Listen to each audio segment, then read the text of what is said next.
আরব সাগরের পশ্চিমে অবস্থিত ওমান এবং উত্তর পূর্বে থাকা পাকিস্তান, এই দুটি দেশের মধ্যে সরাসরি ফেরি সার্ভিস চালুর পরিকল্পনা নেওয়া হয়েছে।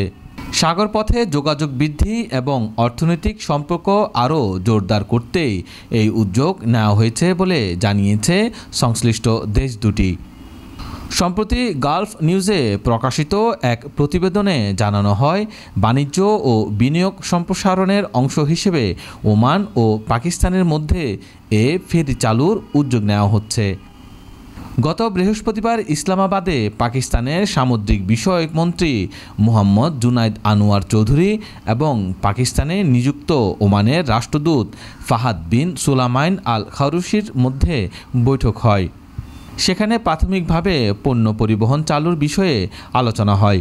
তারা জানিয়েছেন, ভবিষ্যতে যাত্রী পরিবহন ব্যবস্থাও চালু করার পরিকল্পনা রয়েছে। বিশ্লেষকদের মতে এই ফেরি সার্ভিস চালু হলে পাকিস্তানের রপ্তানি বাণিজ্য গতি আসবে। বর্তমানে ওমানে পাকিস্তানের রপ্তানি আয় প্রায় $224 মিলিয়ন, যা এই সমুদ্রপথের মাধ্যমে বহুগুণে বাড়তে পারে বলে আশা করা হচ্ছে।